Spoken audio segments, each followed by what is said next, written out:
Hoy vamos a conocer a Lucía Galán Bertrand. Ella es autora del libro Los virus no entran por los pies. Pero no solamente es autora, ella es pediatra, madre de 2 hijos adolescentes. También es fundadora y directora del Centro Creciendo, con sus sedes en Madrid y en Alicante.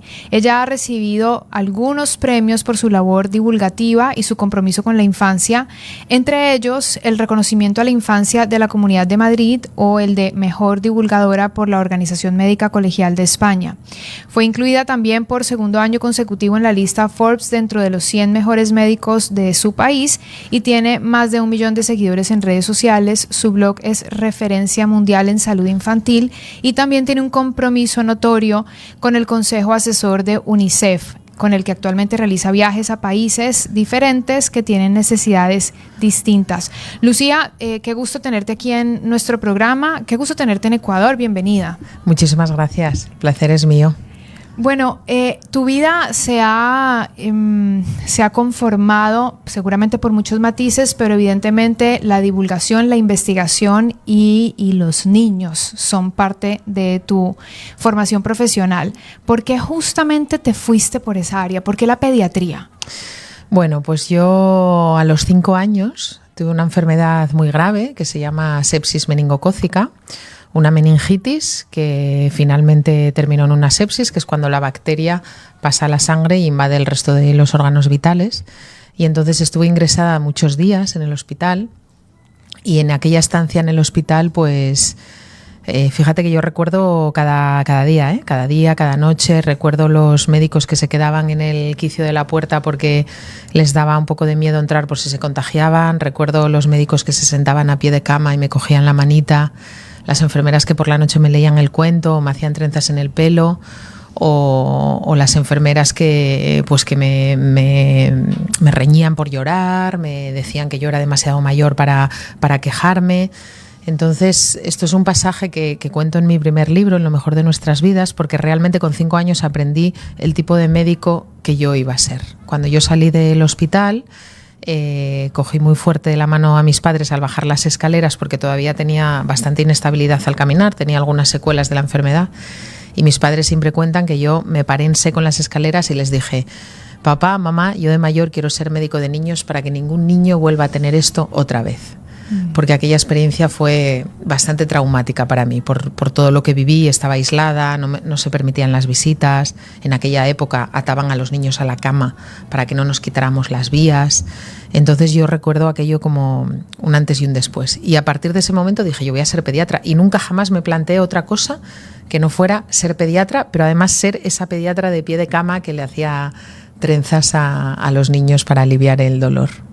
Y desde entonces, desde tu formación, ¿qué has hecho para cambiar esa forma de mirar el trato a los niños dentro de tu formación también?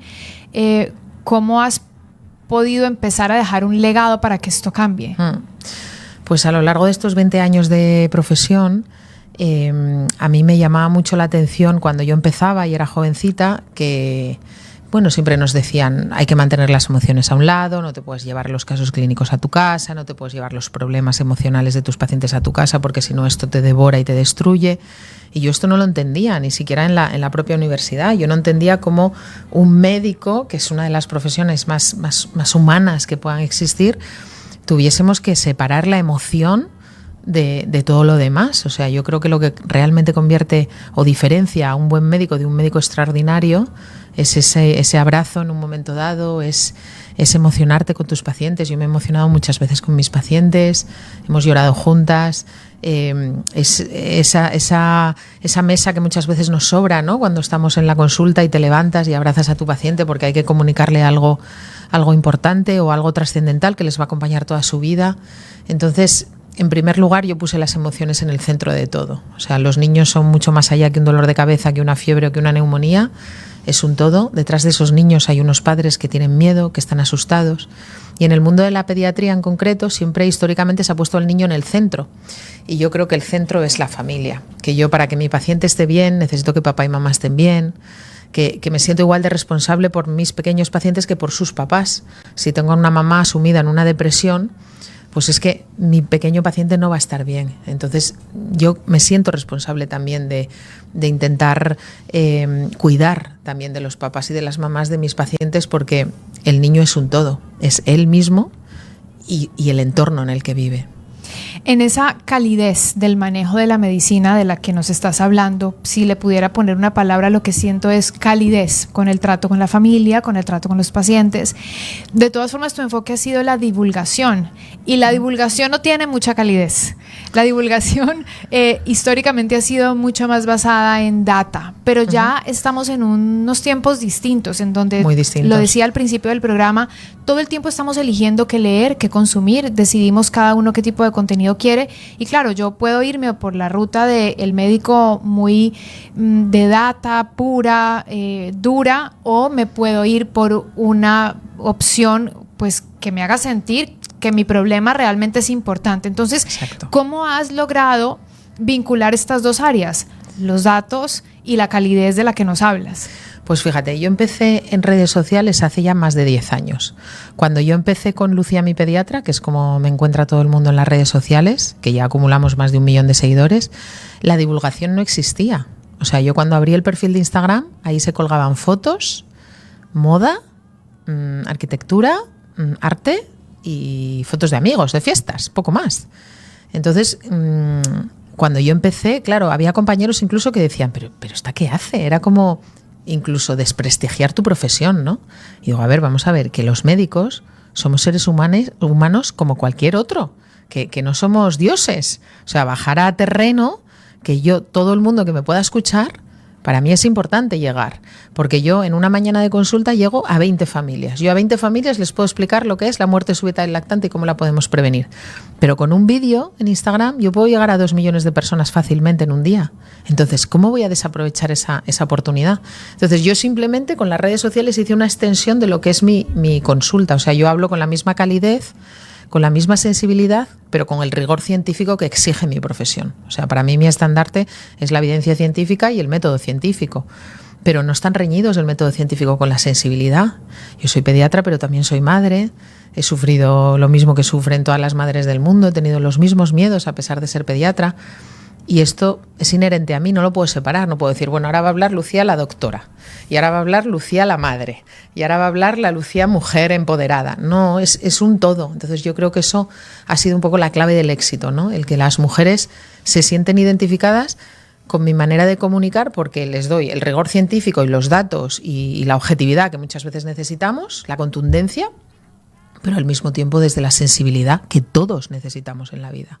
Necesitamos personas sensibles. Sí, y en estos tiempos más, porque estamos invadidos de información, de dudas, y tenemos un Google al frente, donde siempre que vas al médico te dicen, no busque en Google, por favor. Lo que le está pasando no lo busque en Google. Esto es un error, ¿eh? Sí. Yo esto jamás lo digo porque me parece que eso es quedarse muy atrás. O sea, este mensaje yo creo que ha pasado a la historia. ¿Cómo no vamos a buscar en Google? Todos buscamos en Google. Ahora vamos a tener que cambiar de no busques en ChatGPT, ¿no? Pero es que es natural buscar. O sea, yo cuando no sé algo sobre un tema, yo antes de venir a Ecuador he buscado en Google cosas de Ecuador, he estado ahora en Colombia, pues cosas de Colombia, pues pero ¿cómo no vamos a buscar? Lo que yo creo que tenemos que enseñar a las familias es dónde buscar, que aprendan a identificar que es una fuente fiable y que no. Yo tengo muchos compañeros en España, pediatras, que dicen, mira, a mí me lo has puesto facilísimo, Lucía, porque yo a todos les digo, cómprate el gran libro de Lucía, mi pediatra, empieza a seguirla en redes sociales porque me voy a ahorrar un montón de visitas. O sea, yo creo que hay que enseñar a las familias que afortunadamente tenemos fuentes oficiales donde pueden consultar datos, asociaciones científicas en cada país, de pediatría en concreto, pues aquí en Ecuador tenéis la vuestra, en Colombia, en España, la Academia Americana de Pediatría, y luego hoy en día, afortunadamente, ya hay muchos divulgadores buenísimos de una categoría extraordinaria que divulgan desde la ciencia y desde la evidencia. Entonces, el mensaje de no consultes en Google, esto es como ponerle puertas al campo, que decimos nosotros en España. En tus libros, ¿cómo tomas la decisión de qué problemáticas abordar, entendiendo que la maternidad, la paternidad y la infancia son tan complejas y tan extensas? ¿Cómo vas haciendo el recorte de esto voy a hablar en este libro, esto voy a hablar en el otro? Pues a ver, ha sido toda una evolución, porque realmente yo soy una mujer muy emocional, y entonces cuando me embarco en un proyecto es porque de verdad lo siento, lo creo y yo misma tengo la necesidad de hablar de eso, ¿no? Entonces, el ser madre me ha ayudado muchísimo porque he ido viendo crecer a mis hijos y entonces en cada etapa de mis hijos he ido escribiendo libros y es precioso luego ver el recorrido. Yo siempre pienso, menudo legado que les dejo a mis propios hijos, porque cuando lean todos estos libros va a ser como muy bonito, ¿no? Entonces, el primer libro fue Lo mejor de nuestras vidas y yo ahí intenté hacer un mix entre la educación emocional, todo aquello que a mí no me habían enseñado como madre, ya siendo pediatra, y que encontré muchísimos vacíos, pero al mismo tiempo con tips prácticos que todos esperan de un libro escrito por una pediatra. Hicimos una primera tirada muy cortita con Planeta y resultó ser un bestseller. Llevamos ya 22 o 23 ediciones, se ha traducido a muchos idiomas y entonces a partir de ahí dije, bueno, ya está, ya me he soltado, ya me he liberado, porque yo con ese libro me desnudé metafóricamente, ¿no? Porque hablaba de cosas muy personales mías que me habían removido mucho como madre. Y quizá eso fue lo que conectó, porque la gente está acostumbrada a escuchar pues masterclass de médicos, ¿no? La clase magistral del doctor o de la doctora. Pero yo di un paso más allá, dije, Lucía, hay que ser valiente y vamos a hablar de tus propias vulnerabilidades como madre. Y yo creo que este fue el secreto. Entonces, a partir de ahí ya vino todo rodado. Vino Eres una madre maravillosa, que fue un libro que yo escribí en principio para empoderarme yo misma en un momento de crisis personal importante donde yo tenía que repetirme mis mantras y necesitaba también de esa fuerza, y la sorpresa fue que conectó con cientos de miles de mujeres que estaban en ese mismo lugar. Luego escribí El viaje de tu vida, luego La vida va de esto, luego el gran libro de Lucía, mi pediatra, Los virus no entran por los pies. Entonces ha sido un poco una mezcla, ¿no? Entre mis años de experiencia profesional que he ido ganando, indudablemente, y también mi experiencia de vida, que es maravillosa, ¿no? El ser madre es lo más transformador de la vida. ¿Te leen hombres también? Me leen hombres, pero pocos. Fíjate que en mis redes sociales me siguen 1.100.000 personas y no te lo vas a creer, pero solamente hay un 7% de hombres. El resto son mujeres. Pero es verdad que a las conferencias, a las firmas de libros, que yo hago muchas firmas de libros, vienen muchas veces ellas acompañadas por sus parejas y ellos me dicen, Lucía, yo no te leo, pero porque me lo cuenta todo mi mujer. O sea, que tú estate tranquila, que yo estoy plenamente informado porque me lo cuenta todo mi mujer. Esto es lo que me dicen todos. Pero ya me gustaría que leyeran un poco más. Quiero ya preguntarte sobre Los virus no entran por los pies. Entonces, vamos a hacer lo siguiente. Solamente quiero que me digas de qué se trata este libro, que podría ser muy textual el título, pero brevemente, porque Venga. luego vamos a escuchar una breve canción y volvemos con más contigo. ¿Okay? Venga, genial. Los virus no entran por los pies. Breve, ¿qué es? Es el libro definitivo que derriba todos los mitos que hemos escuchado sobre la salud física y mental de niños, adolescentes y familias. Bueno, entonces vamos a escuchar algo breve, una canción súper breve para después volver con esos mitos que nos va a traer la doctora Lucía, @Lucía mi pediatra. Así la pueden encontrar para que la vayan googleando mientras Muy estamos bien. escuchando la canción, y regresamos con más de Nuestra Lupa. Vamos con nuestra entrevistada Lucía Galán Bertrand. Los virus no entran por los pies es un libro que derriba todos los mitos sobre la salud física y mental de niños y familias. Entonces, ¿cuáles son esos mitos principales? Estábamos hablando de algunos aquí fuera de micrófonos. Lucía, ¿cuáles son esos mitos que te han llevado a decir, no, esto hay que cambiarlo, esta mentalidad hay que cambiarla? Bueno, pues cuando me puse a revisar todos los mitos realmente que escuchamos día a día, digo, bueno, hablé con mi editora y le digo, prepárate porque se vienen 300 páginas. Pero tenemos mitos, desde mitos que no tienen mayor importancia y que lo que hacen es arrancarte una sonrisa porque no sirve de nada el ponerle no sé si aquí papelito, una servilleta en la frente. Muy bien, eso es. Para el hipo. Correcto. Entenderéis que esto no tiene ninguna evidencia científica, pero Sí. Aquí en España también vienen a veces... También lo hacen. Mira, veces, pensábamos que era algo de aquí. No, pues en España yo me he encontrado con bebés que vienen con el papelito y yo, en un intento de decir, bueno, se le ha pegado algo ahí, de repente saltaba ahí la mamá o la abuela, no se lo quites, por favor, que es para el hipo. Y yo, a ver, vamos. Bueno, esto elige bien las batallas, esto no merece la pena mucho discutir con las familias porque no tiene mayor trascendencia, pero por ejemplo, el ponerle un collar de ámbar que esto es una práctica que se hace en muchos países, que dicen que el ámbar tiene propiedades curativas y hace que no les duelan los dientes. Entonces ves a bebés muy, muy chiquitos con el collar puesto de ámbar, y lo que hemos descubierto y lo que ya ha sucedido son accidentes infantiles, estrangulamientos por enganchones del collar siendo un bebé. O sea, a los bebés no se les puede poner collares, y además el ámbar no tiene ninguna propiedad curativa en cuanto al dolor, ¿no? Entonces me puse a hacer un recorrido de todos los mitos que llevamos escuchando, yo como pediatra y también como mamá, que he sufrido como mamá. Y bueno, empiezo con los baby mitos, con los bebés, y voy avanzando en edad. Mitos en la alimentación, mitos en sueño, mitos en la lactancia materna, mitos en vacunas, que es el rey de los mitos, mitos en la salud mental, depresión, ansiedad, autolesiones, mitos con el bullying. O sea, empecé y vamos, porque sabía que no podía pasarme de las 300 páginas, pero no somos conscientes de la cantidad de información que recibimos, que está basada en creencias erróneas y que a veces pueden poner en riesgo la salud de nuestros hijos. Claro. Entonces, en este libro tú haces un recorrido por todas estas circunstancias que han caído por mitos y les das el aval científico o no, ¿sí? Eso es. Voy mito a mito, con frases textuales que he escuchado yo en la consulta y con anécdotas que algunas son muy divertidas. Y luego aproveché para hacer una revisión bibliográfica digo, bueno, a lo mejor yo estoy equivocada, vamos a ver qué nos dice la evidencia científica. Y entonces esto me dio la oportunidad de revisar uno a uno. Aprendí yo mucho también, pero también era un ejercicio necesario para hablar con el rigor que corresponde, ¿no? Hablemos de temas como que hoy en día cualquier padre o madre dice, ay, pero si esto, cuando yo era chiquita, se dormía el niño boca abajo. Sí. Ahora te dicen el niño, luego pasó que el niño era de lado, ahora boca arriba. Entonces las preguntas es, ¿pero por qué cambian tanto las decisiones de los pediatras a lo largo del tiempo? ¿Qué es lo que pasa? Lo que cambia es, esto forma parte de la ciencia y forma parte del progreso. Y es muy buena señal que las recomendaciones cambien, porque eso quiere decir que hay miles de personas que dedican su vida profesional a investigar.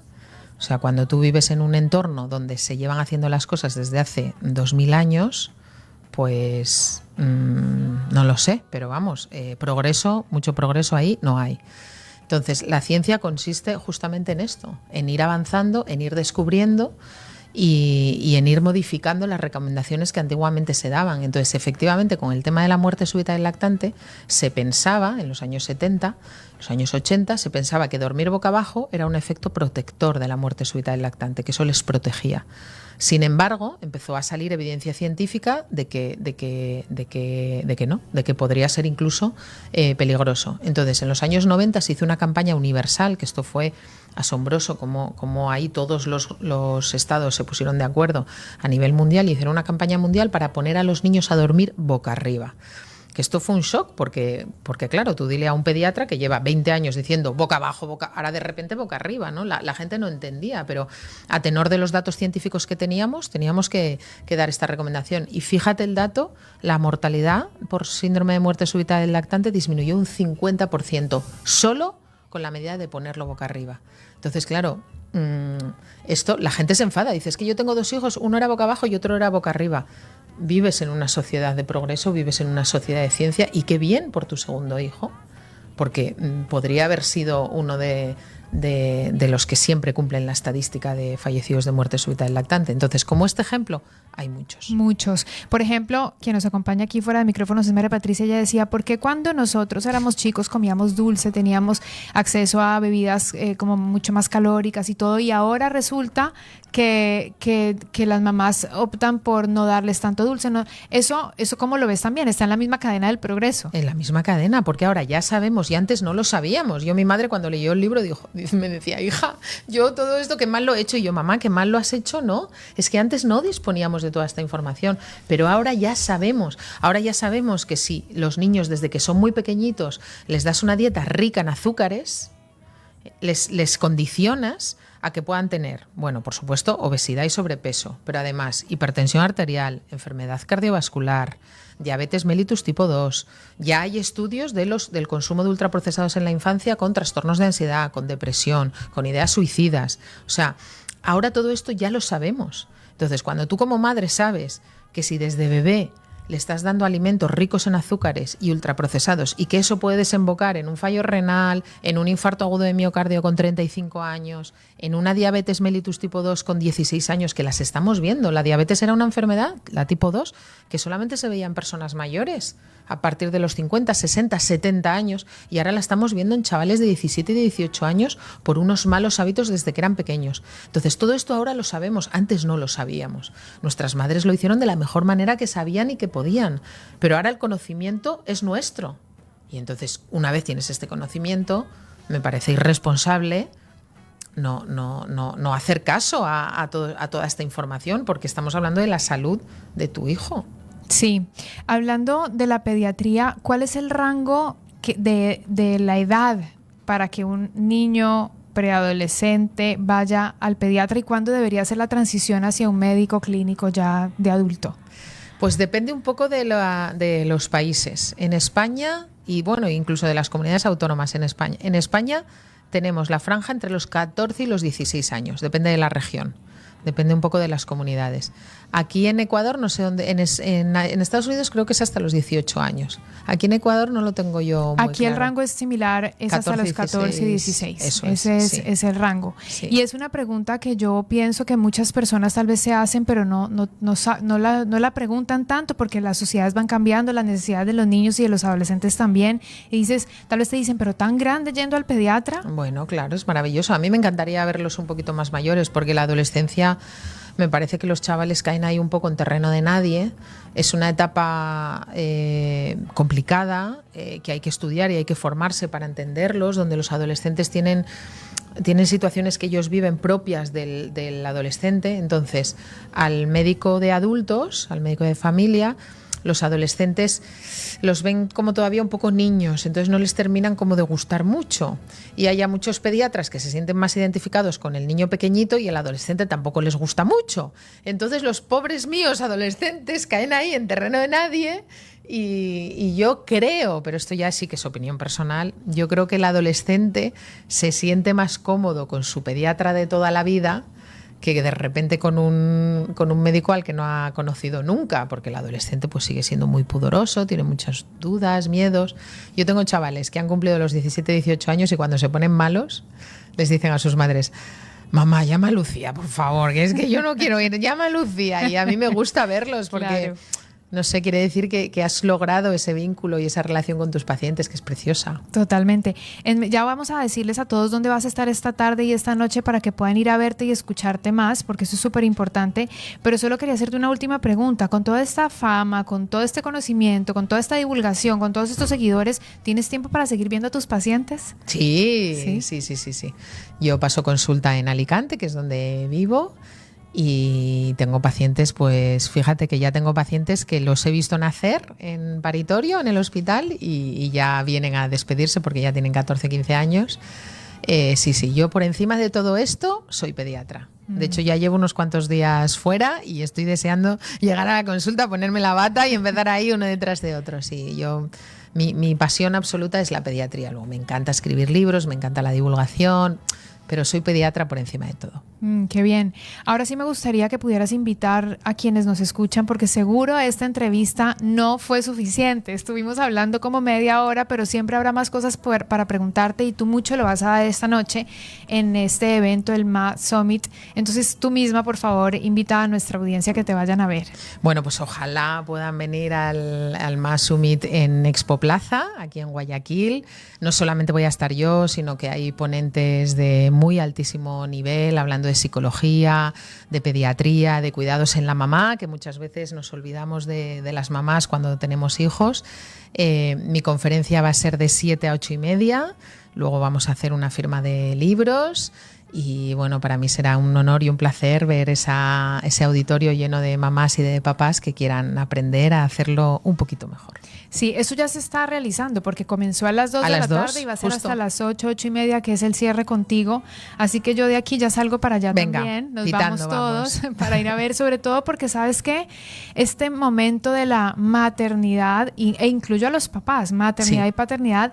Yo ayer mismo decía, anoche tratando de dormir a mi hijo de 3 años, que eran las 9 y todavía no lograba dormirse. Mami, es que quiero un cuento más. Y yo miraba al cielo y decía, he pasado por todo, pero nada como la maternidad. O sea, creo que la maternidad definitivamente es el desafío más grande. No, sin duda, sin duda. Es el desafío más grande. Yo siempre lo digo, da igual la profesión que tengas, la responsabilidad más grande que vas a tener en la vida es educar a tus hijos, sin lugar a dudas. O sea, Sí. es transformador, es inspirador, es difícil, pero al mismo tiempo es inmenso, es grandioso, es la experiencia del amor incondicional en mayúsculas, ¿no? Sí, absolutamente, Lucía. Gracias por visitarnos en La Lupa. Espero que muchos de nuestros oyentes te vayan a ver hoy. Venga. Yo creo que va a valer mucho la pena. Lucía Galán Bertrand, conocida en redes sociales como Lucía mi pediatra.